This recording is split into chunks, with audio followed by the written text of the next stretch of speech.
Okay, family, shalom. I'm back again. So here we go. The next thing I had written down, family, was okay.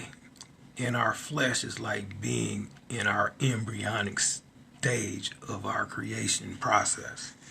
It's like we being formed in our mother's womb.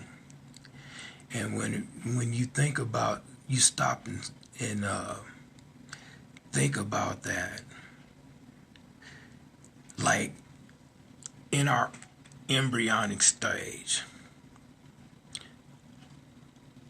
See, like in reality, we don't, at least far as I know of, I guess I can actually speak, truly as far as my own experience.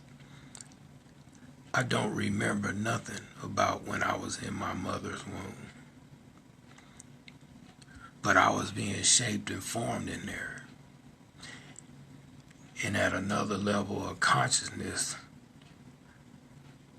according to the word, Elohim says that he knew his children when when they were being formed in his mother's womb, because the choice that Elohim had made for his child, he made it since the beginning of the foundation of the earth. Okay? So as we step back and look at this, it's like right now where we're being birthed in the spirit through the experiences that we are dealing with in this realm of consciousness right now. We're being birthed in the spirit. We're being born again of the spirit. So our original birthing process was when we was being born in the flesh, and that was in our mother's womb. So this consciousness, the same thing. It's like, in reality, since we came from the earth, we're still being created from the earth. So the experience of this life that we exist in right now, these are a result of things that's all around us that came from the earth. And so we're being refined, we're being strengthened. He's causing us to grow in understanding and all these things, which ultimately is going to bring forth the finished work of Elohim when we get to enter his kingdom and manifest everything he desired us to be in his kingdom. Okay? So we got to understand, like I said, family, creation is a process.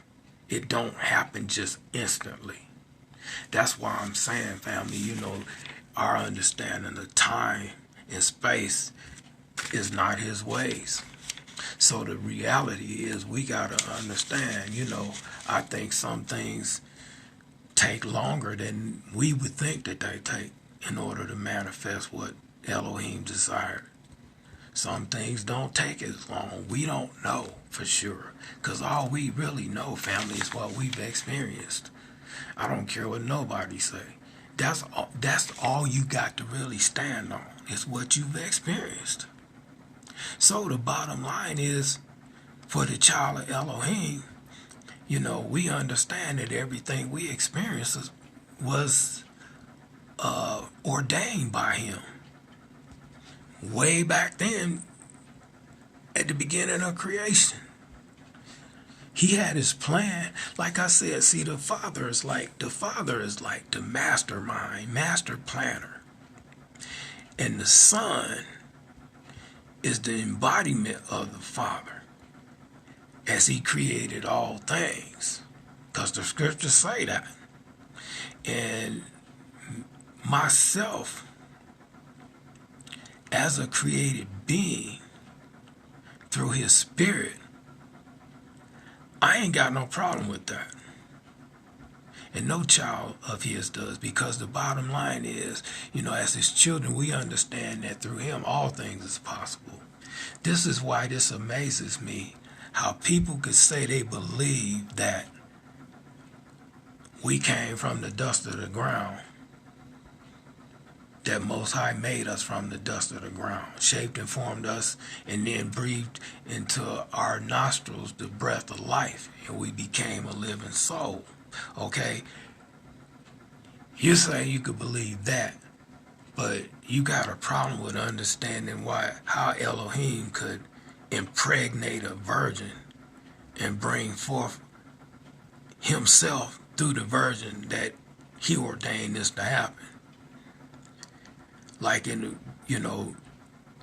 just after the fall, the Most High, even though yes, he brought suffering and stuff to the woman and punished her with that, with that curse. But at the same time, he then said that I'm going to put enmity between your seed and the seed of the woman. So the bottom line is he did that because ultimately his plan was to come through her seed.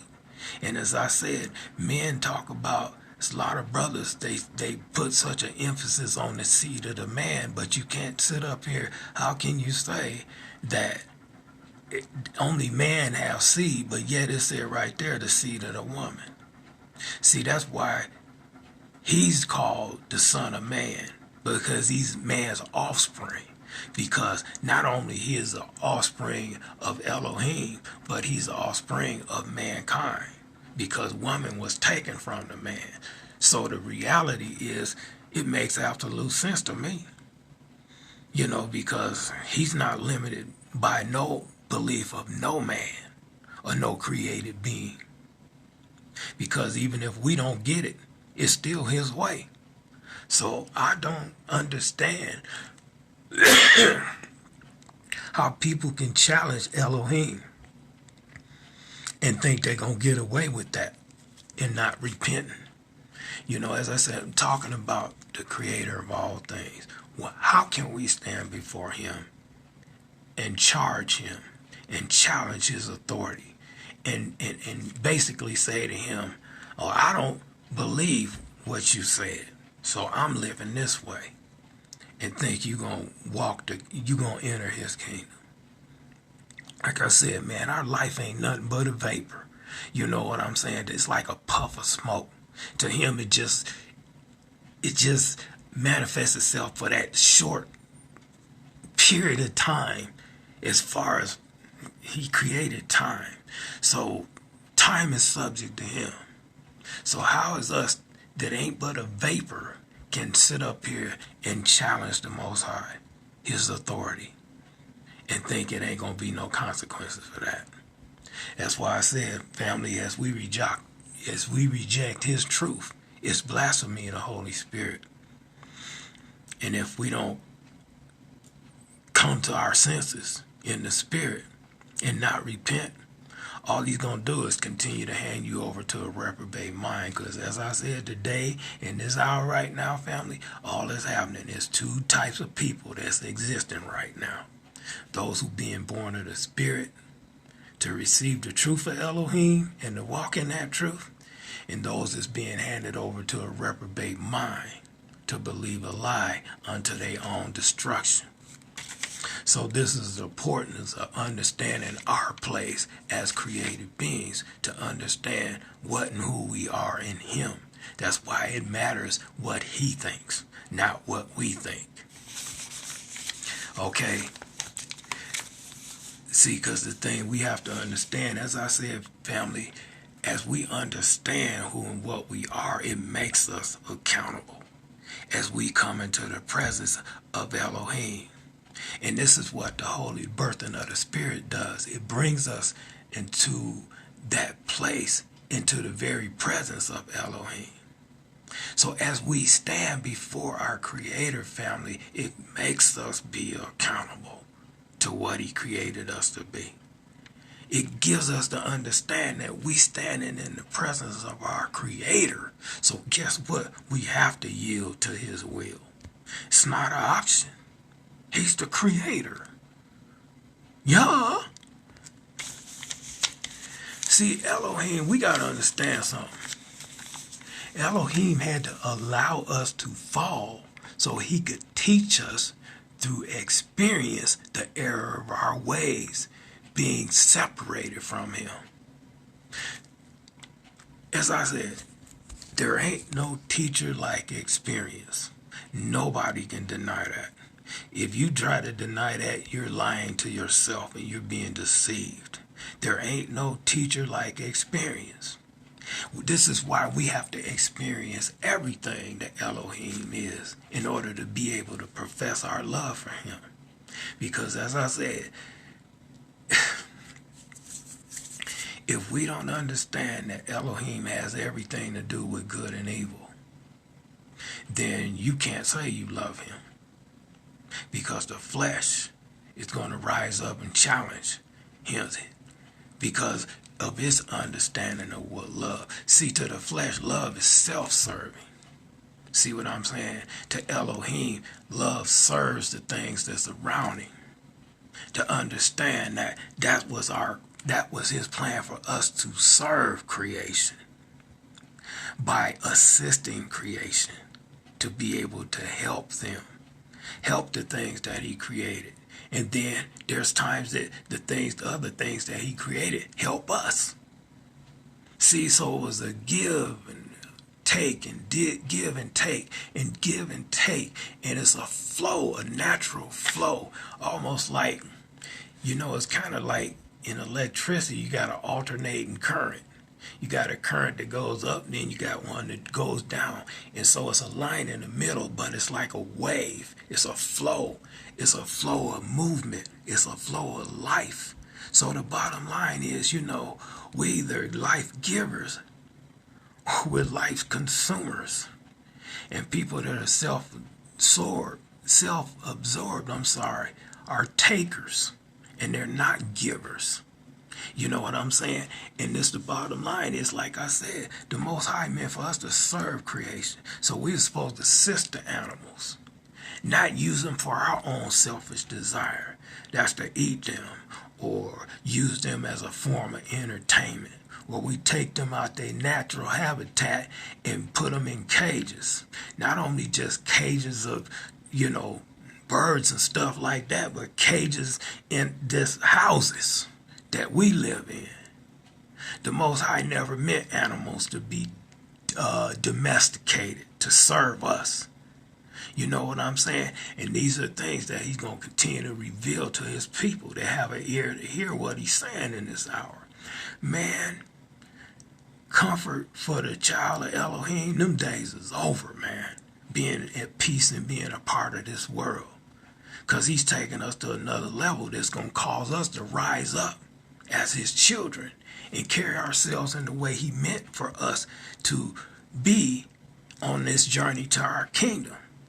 And ultimately it's going to cost us everything because we're not going to be able to be at peace with this world and claim to be a child of Elohim.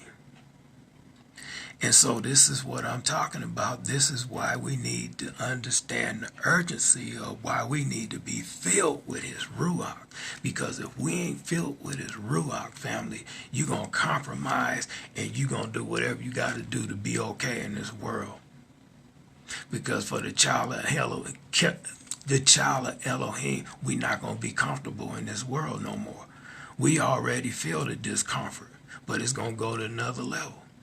That's why I said, family, better be watching what's going on through the eyes of the Spirit.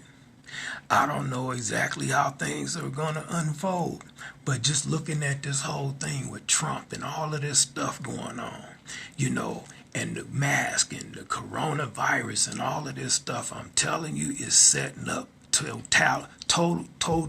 totality control deal, where the bottom line is, if you don't comply with what they say, yeah, that's what's happening. That's what's about to unfold.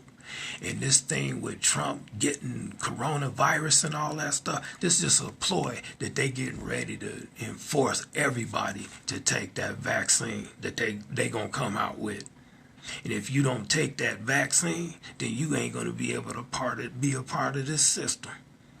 That's where stuff is headed. As I said, if you ain't built up in the spirit, you're gonna because the Most High he's taking his spirit from the people that's lukewarm and giving it to us who desire to be filled with it, because we understand that it's really our lifeline, that without his spirit we're done. We know that. So the bottom line is, This is giving all glory and honor and esteem to the Most High, because we know that other than what He has created us to be, we can't be nothing more, we can't be nothing less. Excuse me. So we understand the importance of being born of the Spirit, being filled with His Spirit. And as I said, the children of Elohim that He has chosen, we already filled with His Spirit. We just walking it out right now. This gonna bring His Spirit forth to show us the truth and to show the world around us the truth of who we really are, what and who we really are as His children. Okay, so the Most High, He had to allow us to fall for us to truly learn. This is why I'm saying word of mouth ain't never enough. There has to be a process that takes place before something becomes real. See, the world says knowledge is power, okay? But it's really forbidden knowledge. Well, in this forbidden knowledge, it may be power in this world, but the truth is, without the wisdom of Elohim, which is the only way we can have absolute power, that power ain't nothing but deception and lies that cause us to be caught up in the state, caught up in this place of His permissive will, and not to be able to walk in that place where we break through in the Spirit.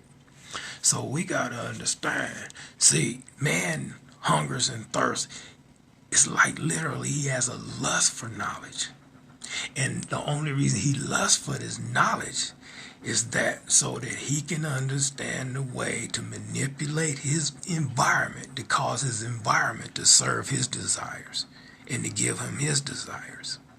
You know what I'm saying? Not to be in a place where you understand that the Most High, through His Spirit, will show you your purpose to how you can serve your environment for the good of all. That's what it's about. It ain't this artificial stuff. See, Hasatan, before the real thing comes, there's always an imitation to continue to ensnare more people into that darkness, into that ignorance, to lead to their destruction.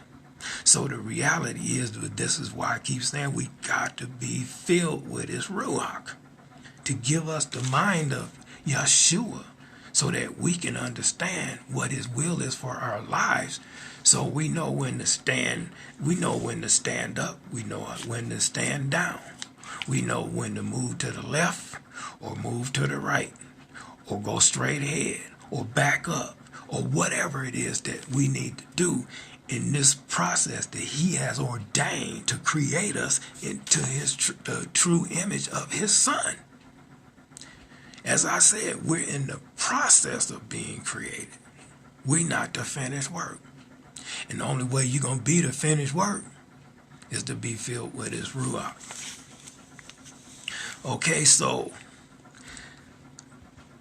Okay, next thing I got written down. And all of this is tying back to, as I said, until we learn that we must be accountable.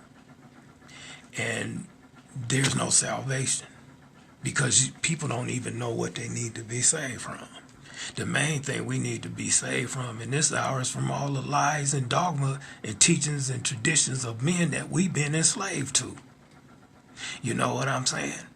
Because until you understand that as a child of Elohim, that this is why we can't be satisfied with being in this world and being a part of this system, because what the Most High has for His children, He said, eyes haven't seen, ears haven't heard, nor has it entered into the heart of man the things that Elohim has planned for those who love Him. So that means, family, that nothing in this world can compare to the world that He has for His children, in store for His children and all His creation. We could only kind of imagine it, but we can't really even get the grasp hold of the full gist of it, because in this fallen nature, family, these temples that we exist in can't be a part of that, because He said flesh and blood will not enter the kingdom of Elohim. So these temples that we exist in right now, they can't even hold up in his kingdom. They can't even exist there. This is why, as the process of being born again, we're going to go to a whole different dimension where we will actually receive bodies that's greater than this, above this. Yeshua said, I go to prepare a place for you, that where I am, there ye may be also. That's part of the deal. Because the place that he's preparing things so that we can receive the glorified bodies. That's all I know. I couldn't remember if it's terrestrial or whatever, family. But the main thing is we're going to get heavenly bodies, you know. And so the bottom line is, but that can only happen till we're truly born of the Spirit and the time of his manifestation is come forth. You know, and that's all in the Father's hands right now, because Yeshua don't even, as the Son, he don't even know the day. And then he won't receive that revelation until the Father says, okay, it's time. But anyway, family, you know, we got to understand some other things too, because of the things that we've been taught. Okay. I think I'm going to take another little break, and then I'm going to come back and finish up today. As I said, the crux of this message, though, again, family, no accountability, no salvation. Because the Ruach HaKodesh is what, as we come into the presence of Elohim, that's what causes us to be honest with ourselves. Because you can't lie to the Creator. You can't. It's not possible to lie to him in his presence. But stark naked in his presence. And so the bottom line is but it's the only way that you can enter into that place that you truly are being born again. Because you begin to see how he sees you. And as he cleans you up, you grow closer to him and he shows you a little more. All the way into the kingdom. Because this is the process that he chose to create us. And so, as we understand, family, your life is the process that Elohim chose to create you into the image of his Son as we go through this experience of life. Experience of his permissive will, which is the realm of good and evil. Okay, so I'll be back shortly just to go ahead on and finish up. Shalom.